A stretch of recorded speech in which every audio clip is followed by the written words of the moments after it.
An. This will be one of the longest chapters of the story, but please read it to the end. Again, this chapter is from Sabo's perspective, and words in italics, with singular quotation marks, will be his thoughts, while those without are just for emphasis.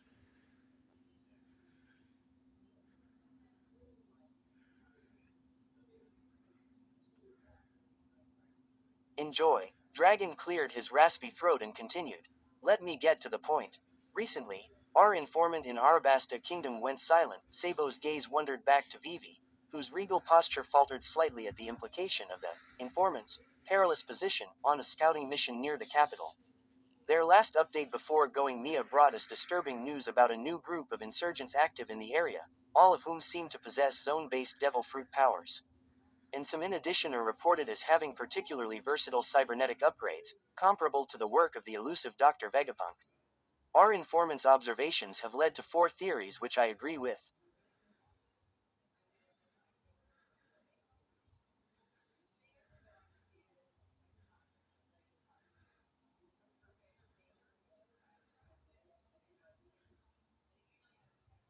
1. The world government operatives in the region may be covertly using these insurgents themselves, in areas that are the least defendable, then sending in the Navy to clear them out. 2. They may be protecting a rogue scientist known as Caesar Clown, who hasn't been heard from since that incident in Whole Cake Island, specifically to create this particular batch of insurgents for their own ends. 3. The world government's purposes and immediate goals may be to weaken faith in the royal family and instill in the country's citizens sole dependency on the government's protection. 4. As the strategically most vulnerable kingdom at this time, the country may well be a testing ground for these new threats, which, depending on how the Navy handles things there, will soon spill out into neighboring vulnerable countries. What with one Yonko down, the other scared, and the Mugiwara becoming more pronounced in the North Blue, the government have been backed into a corner and now more than ever need to assert their supremacy and dominance over the rest of the world, or let it fall to chaos. Dragon paused a while to let the gravity of the situation sink in, not that it was needed. Everyone present was well aware just how high the stakes were, and by the look on the princess's face, none more than her. Dragon went on, regardless of how their test goes for them, civilians will be caught and die in the ongoing conflict. Vivi was clearly struggling to hold back tears, and while we might try to rescue some, we can't rescue everyone without exposing our operations in that area.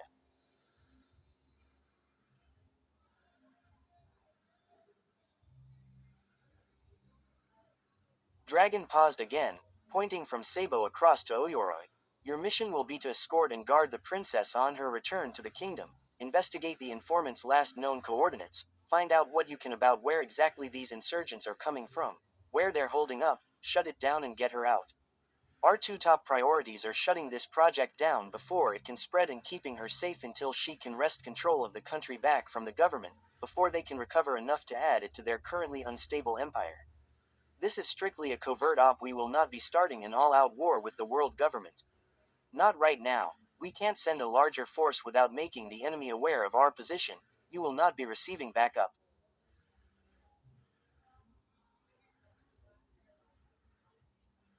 Dragon looked sternly at Sabo, knowing his recorded history on following protocol all too well, especially if there was a chance sticking to the mission meant leaving civilians in the line of fire.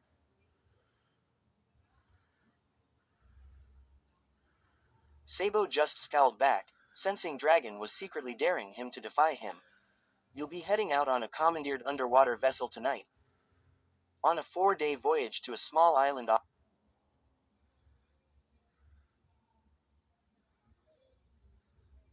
the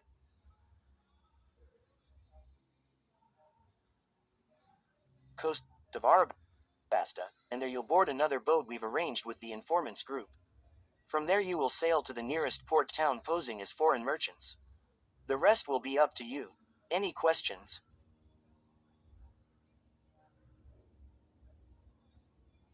After a moment's silence, Oyoroi spoke for the first time during their meeting, in a huskier voice than expected. Dragon-sama, we will see it done. Hack and Koala affirmed their dedication to the mission with a formal but adamant, "Sir." Sabo responded in turn, a more formal and slightly stiffer, "Sir." Dragon gave the team a cool nod. Very well then. Rest up and get ready. I'll see you off at the docking station tonight. Don't be late.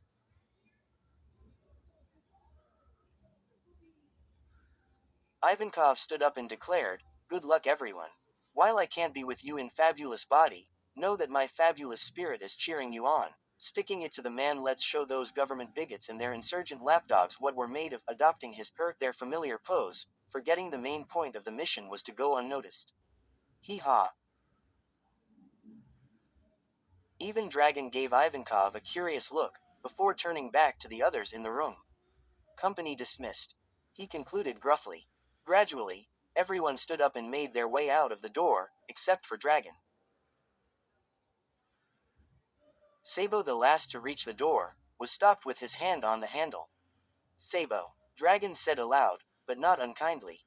Sabo turned to face the director, and saw his gaze had softened. "I hope you realize how important you are, all of you, to the mission, too."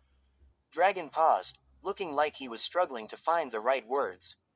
"Just try to keep the unnecessary risks to a minimum, okay?" Sabo felt his earlier irritation with Dragon dissipate at the solemn sight. Was his mentor actually worried about him? He didn't know what to say. Then Dragon continued, "I'll think about contacting Luffy, alright?"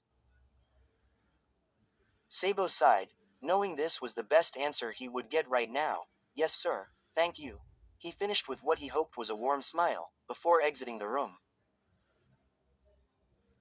He caught up to the others, and Vivi slowed a bit, pulling away from the duck's side, and up to Sabo's, to talk as they walked. "Thank you, Dragon Claw," she began, "all of you, for doing this for me, for my kingdom." Sabo found himself speechless, amazed at her courage in the face of all she had lost, as well as her capacity for forgiveness. Eventually, he replied honestly, "You owe me nothing, princess, I only wish I could have done more." She interrupted, not unkindly, seemingly knowing exactly what was on his mind. "Firstly, it's Vivi, not princess. And second, what happened to my father and to that one noble is on that animal Rob Lucci and on the world government, not on you." Sabo's fierce eyes looked to the ground, still unconvinced by her reassurance. Then he muttered without looking up, "Well, at least now that animal is gone for good." "You heard what happened at the new marine base?" "I did,"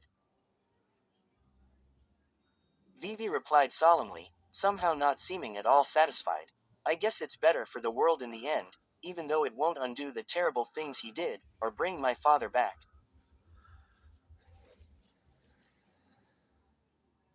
Sabo knew at once he should have kept his eye for an eye mouth shut.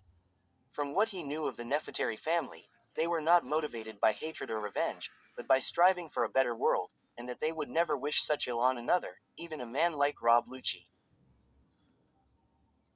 Truly a rare trait in this world. He looked down again, shame-faced, before he registered seeing something on hers as she gazed ahead with a thoughtful look. A look reminiscent of the look of worry she wore when Dragon spoke of the informant. "I'm worried about the future, the fate of my kingdom, but still, I'm confident that with your help I can finally start putting things right again. And I'm certain I'll see Koza again." Sabo didn't fail to notice the worried look on her face start shifting to a determined smile, and a light blush at the mention of that name. "Koza?" Sabo asked curiously. "My dearest friend." Her blush only deepened. "Kwahh. The large duck a few feet ahead quacked indignantly. "Apart from you, Kuru," she added reassuringly. The duck quacked back with his bill in the air, as if saying, "I should think so." And continued, "As well as Luffy, Nami, and all their nakama." "All," Sabo continued, trying hard to be tactful while conscious he may be stepping into dangerous territory. It seemed again she knew exactly what he was thinking.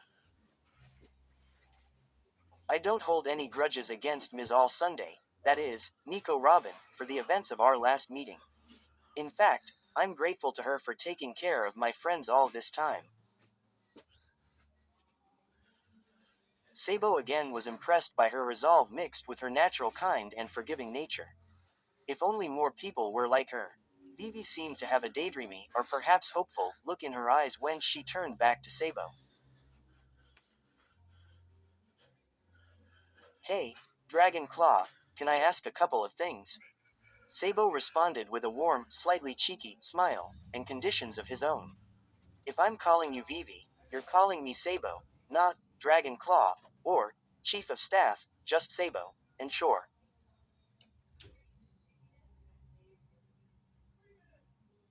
Vivi looked back with her own cheeky smile. Well then, just Sabo.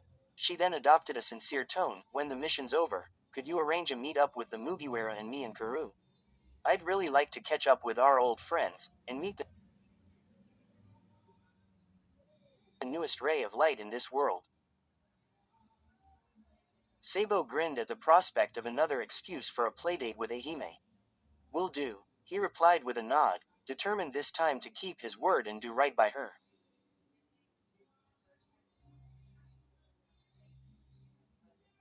Then he thought again, and the second thing. Vivi stepped closer to Sabo, leaning close to his ear and whispered. It wasn't a question, but an instruction. Don't wait around. Tell her exactly how you feel. Vivi gave him a suggestive wink before looking with both eyes towards the newsboy-capped woman a few meters ahead, who looked back at the pair with a curious sideways glance.